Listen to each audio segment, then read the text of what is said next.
I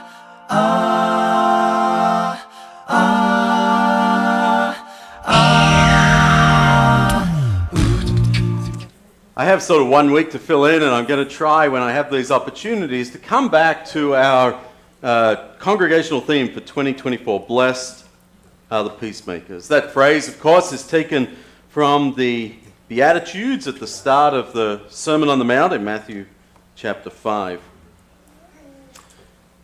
In our recent sermon series on the fruit of the Spirit from Galatians 5, we saw there how peace is one of the virtues, right? Love, joy, peace. And it's a virtue, it's an attitude, but it's not something that puts pressure on us. It's something that God gives us. Okay? It's a fruit of having the Spirit in our lives. When we're seeking to walk by the Spirit, then one of the side effects of that is that we experience God's peace. Now, when we talk about peace in God's perspective here, and I'm probably going to say this all year, we're not just talking about an absence of conflict. Okay? That's the easy part. Right? Yeah, two people that are having a fist fight can just go to separate corners. They do it in boxing matches all the time, right? Go to separate corners of the ring. And in between the rounds, there's peace. Right? Doesn't mean they like each other. Right? Doesn't mean there won't be another round. But in between the rounds, while they're getting their cuts repaired and taking in hydration, there is peace, as we usually talk about peace. But when God talks about peace, he's talking, in most cases, about something more than the absence of conflict. He's talking about the Hebrew word, and we'll get to this, shalom. It's a restorative peace.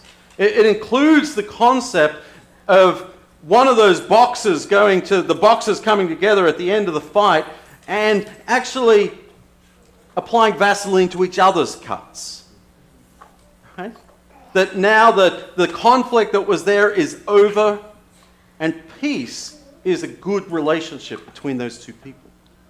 It's not just an absence of conflict. It's a good relationship, a restored, a repaired relationship between them. And so this picture of God's peace is one that is restorative, one that repairs, one that rescues and puts things back the way they should be. Now, before we get into our text for today, I want to sort of take a sidetrack into an area that I have very little expertise. And that is United States presidents. For 500, please. As I was thinking about peace, I remembered this quote that I came across in a computer game, and because that's where all my best sermon research takes place. And the quote is by Teddy Roosevelt, and it says this: "If I must choose between righteousness and peace, I choose righteousness." I don't know about you, but that strikes me as a little strange. Okay? So I did a little research to understand the context of this statement.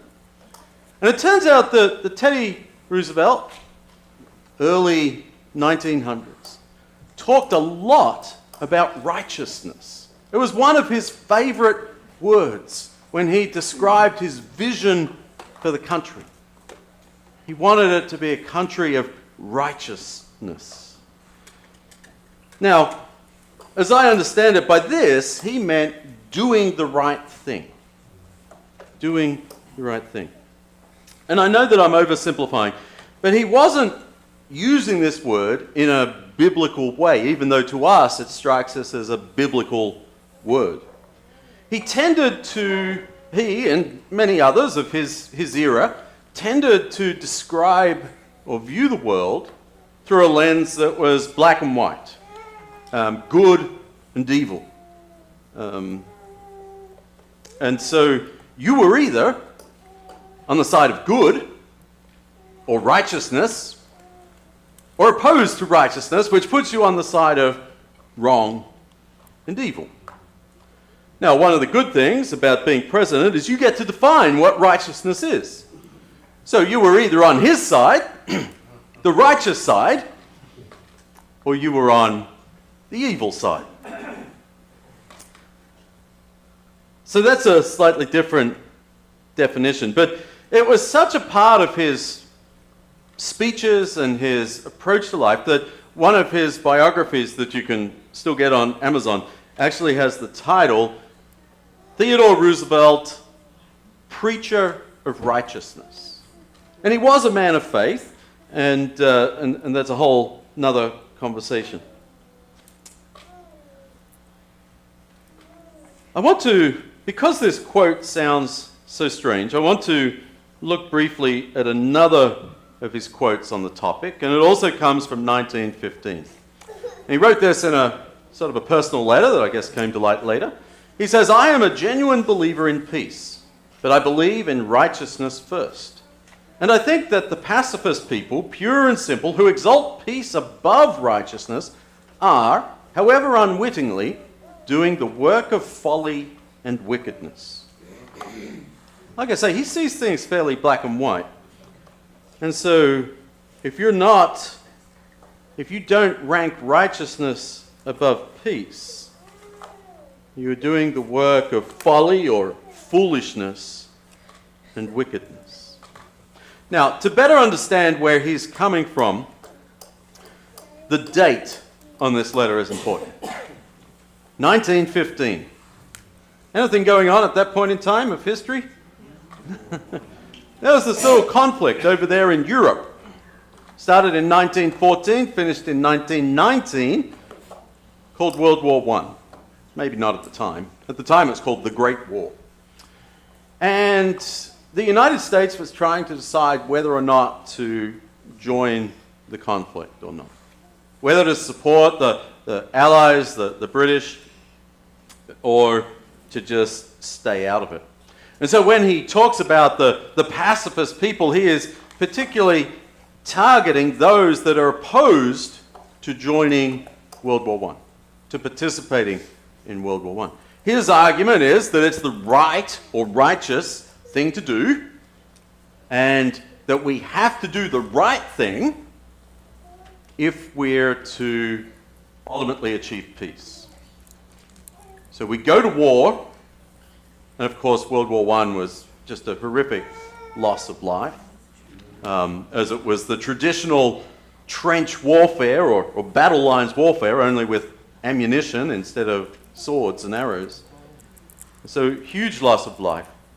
But we go ahead and we do that because it's the right thing to do, and it will lead to peace. So he says, I'm a believer, a genuine believer in peace. In fact, Theodore Roosevelt received the Nobel Peace Prize. I think it was in 1909, if I remember. It was a little controversial at the time, as it was thought maybe that was a political move rather than a merit award. But nonetheless. And so in his speeches, we can get this glimpse that at least in the eyes of this president in his time, he saw a distinction between righteousness and peace. And perhaps we can sort of understand that the right thing doesn't always lead to peace. Okay? But I want us to keep this image in mind, because we're going to take a moment. We're going to read Psalm 85. Psalm 85. It's not on the screen. You, Lord, showed favor to your land. You restored the fortunes of Jacob. You forgave the iniquity of your people and covered all their sins. You set aside all your wrath and turned from your fierce anger. That's what God has done previously. Let's move to the present. Restore us again, God our Saviour, and put away your displeasure toward us. Will you be angry with us forever? Will you prolong your anger through all generations? Will you not revive us again, that your people may rejoice in you? Show us your unfailing love, Lord, and grant us your salvation. I will listen to what God the Lord says. He promises peace to his people, his faithful servants. But let them not turn to folly. Surely his salvation is near to those who fear him, that his glory may dwell in our land. Love and faithfulness meet together. Righteousness and peace kiss each other. Faithfulness springs forth from the earth, and righteousness looks down from heaven. The Lord will indeed give what is good, and our land will yield its harvest. Righteousness goes before him and prepares the way for his steps. Just as a note there, because it talks about the land or our land, we want to be cautious not to just insert the United States of America there. Okay? This was language that reflects the covenant relationship that Israel had with God, a relationship that's different today. What I want to focus on, obviously, I think, is the relationship in this psalm between righteousness and peace. The first thing that we see is let me see. I'm looking at 86. The first thing we see here is in verse 8. And it sort of changes here because it's been in the plural up till now, but now it's as though the psalmist becomes this individual and he's listening to God and observing what God's doing. He says, I will listen to what God the Lord says. Here's what God says. He says, he promises peace to his people. He promises peace. He promises shalom to his people. You're reading it in the Hebrew there. It's the S, the L, the O, and the M. Okay, it goes that way. Shalom. Shalom. And he promises peace. And if you're in the middle of conflict, how precious is the promise of peace? If you're in the middle of turmoil, how precious is the promise of peace? When life is is unsettled and not going the way that you expect, or maybe it is, but you still don't, you're always on the move, how precious is the promise of peace? Anybody look forward to vacations? Why do we look forward to vacations? Because they hold the promise of peace. Maybe not shalom. But we hope that those vacations are restorative, don't we? We hope they renew our strength, that they give us, allow us to catch our breath, enjoy life, and come back ready to put our nose to the grindstone with whatever we're doing. And so the writer focuses on this promise. Of all the promises that God made to his people, he promises peace. And then in verses 10 through 13, these are beautiful poetry. I'm not much of a poetry appreciator, but this is very well crafted. We find this description of what does shalom look like. I've used some words, haven't I? I've said it's restorative, it's putting things back together, it's repairing. But the psalmist uses some different words. And he says, this is what shalom is like. This is what God's peace is like. It's when love and faithfulness, hesed and faithfulness meet. It's like when righteousness and peace kiss. I think some translations say embrace. Now, love and faithfulness, or I think some translations there say truth. Love and truth. And it's been pointed out that it seems at first glance very often that these are sort of opposites. Mercy and truth. Okay? That when you show mercy, you kind of put aside the truth of the law, right? That this is what needs to be done. This is the right thing. It can only be done this way. It's faithful, it's unchanging, it's consistent. And mercy says, oh no, we're going to create an exception to that. We're going to do something different. Mercy inserts itself into the path, the faithful path, the truthful path, the straight path. And it says we're going to do something different, something better. And so it seems perhaps at first that they are at odds. And likewise with righteousness and peace. Okay? Theodore Roosevelt would certainly agree. Righteousness and peace, maybe they're related, but there's a conflict there. The doing right isn't always doing peace or making peace. In fact, for him, doing right often meant imposing peace on situations. And the psalmist creates a different picture. And then what I like then is in verse 11, faithfulness springs from the earth, and righteousness looks down from heaven. So now we've got a different pairing, because it's righteousness and faithfulness, but you've got heaven and earth meeting. Okay? So I don't have the heaven and earth meeting on this. Oh, I did have that there. Don't have heaven and earth meeting on this diagram, and I'm just going to leave this up now.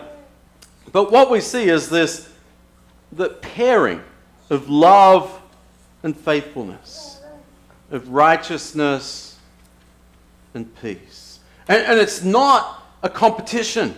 They're not in conflict with each other. God says, when I promise peace, when I promise shalom, what you experience is the meeting of love and faithfulness. It's the meeting of righteousness and peace. And I think even beyond that, it's not just saying that this is what we do and we have to do. It's not something that we produce. This is what God gives us. This is the promise that God gives. He promises peace. He promises that these things will meet. And more than meet, he says that they will kiss, that they will embrace, that heaven and earth will join together in faithfulness and righteousness. And so just like the fruit of the Spirit, we shouldn't think of these as separate items on a menu, but as four virtues that work together as a whole. Do you remember your first kiss? You don't have to raise your hand. You don't have to tell us who it was or where it was, you know. But do you remember it? Right? There's something beautiful about that first kiss. It could be awkward, but it's beautiful. It's meaningful. It's significant. A book I read, it said that in our society, kissing has it's been diminished. Because on the one hand, you're concerned that it may be inappropriate, and it's sexual harassment. On the other hand, it could be, it's seen as just an appetizer to the main course. But that first kiss is beautiful in and of itself, right? As you connect with that other person. And that's the language that is being used here about the beauty of these two meeting, of them being joined. And so rather than being forced to choose between righteousness and peace, but forced to choose between love and faithfulness, we look forward to shalom. Now, peace, when we look at that, peace won't be obtained by doing nothing. Sometimes I think, oh, if I can just go sit on top of a mountain and get away from everything, I'll have peace. If I can just go and sit on a beach and be undisturbed, I'll have peace. If I can find this place by myself, I'll have peace. But the problem with that concept is that we still have me. And I don't know about you, but I'm not peace. Right? Like I can go somewhere and I can appreciate serenity. I hope there aren't mosquitoes and other nasty things there, but I can appreciate serenity, tranquility, but it doesn't mean that there's peace because my environment is peaceful, because there's still me. And so when we talk about peace, it doesn't mean doing nothing. I think that's what Roosevelt misunderstood, perhaps.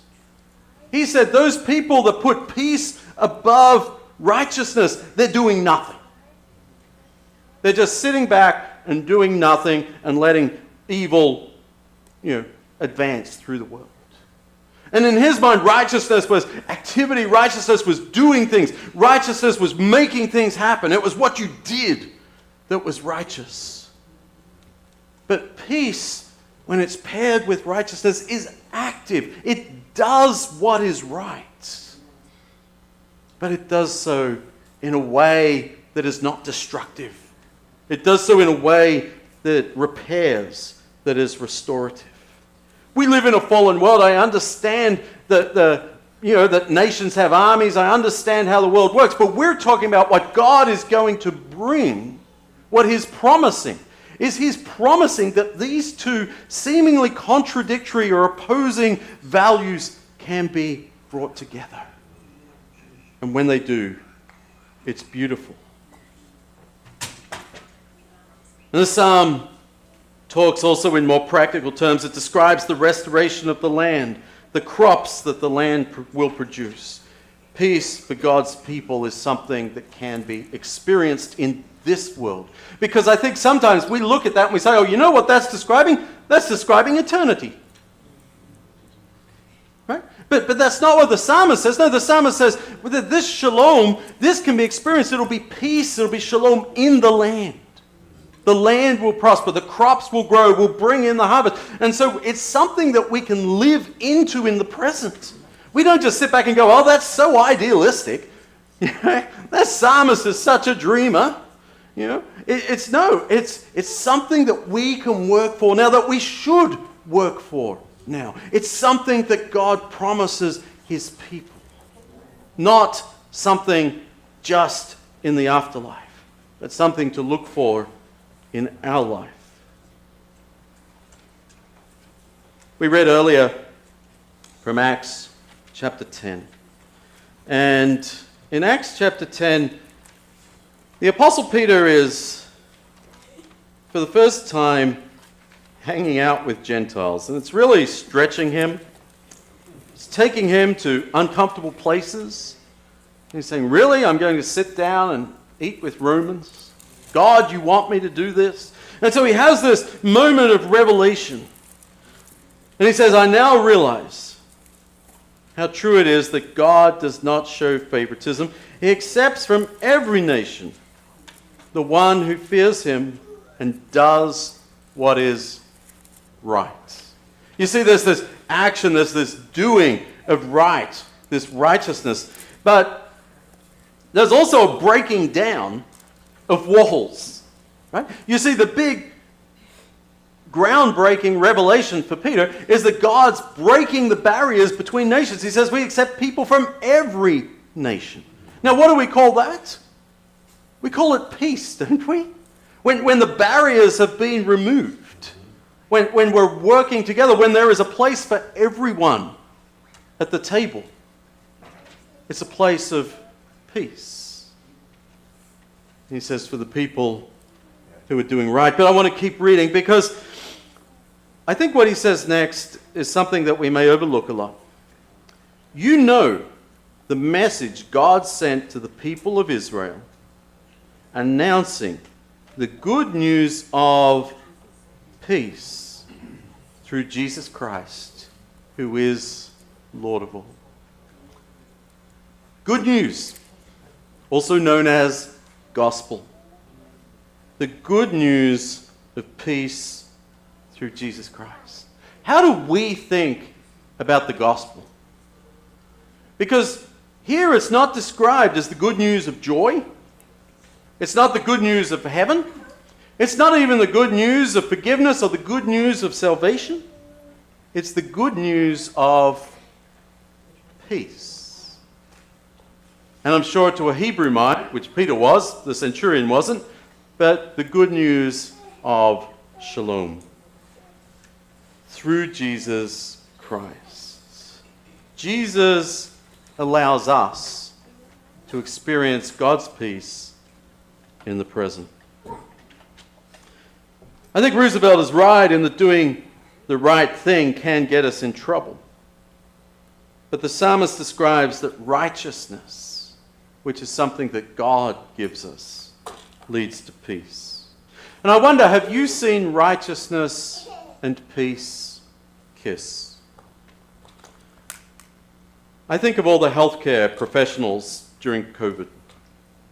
With all the debates about quarantines and vaccines as they raged across the world, so many healthcare workers rolled up their sleeves and focused on caring for the sick and the dying while placing themselves at risk, particularly when they didn't even know what they were dealing with.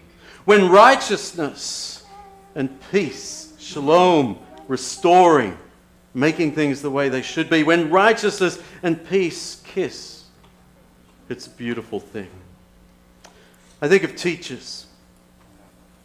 I particularly think of special ed teachers, but I think it applies to all of them, that enter lives that are so often filled with chaos, beyond what many of us can imagine.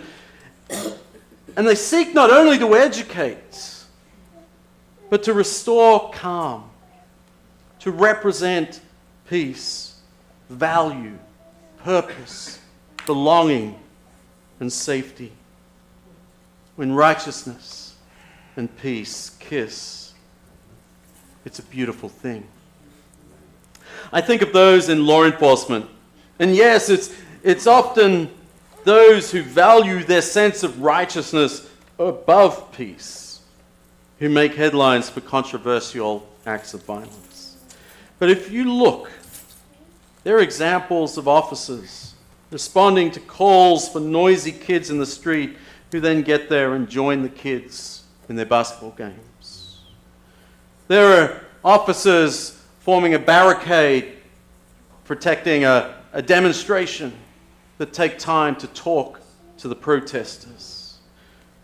There are officers who risk their lives to save lives. There are officers who give food and support to the homeless that they encounter. And I'm not saying that every interaction with the police or with law enforcement is a good one. But we can recognize the ideal that when righteousness and peace kiss, it's a beautiful thing.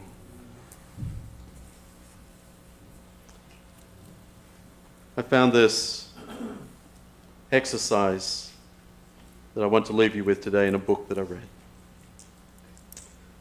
Pull out your most clever, innovative imagination and start to think of yourself as a person of righteousness and love and faithfulness and peace. Imagine that you get up in the morning and you do good all day long. Just at every turn, you show love. You make peace. You demonstrate faithfulness. And you try to be righteous. Does it sound like hard work? You go at it all day long and you get on a roll with it. And the more you do it, the more natural it feels and it begins to fit like an old glove. You do good all day long. You get ready for bed at night and you really don't have any regrets at the end of the day. You need a lot of imagination for this. You think life cannot get any better than this. And then you wake up the next morning, and it does get better. That life of righteousness and peace, as you learn the kiss, as you learn to live that kiss in your life, in your interactions, to show to experience God's shalom. Steadfast love and faithfulness will meet. Righteousness and peace will kiss each other. It is a beautiful thing.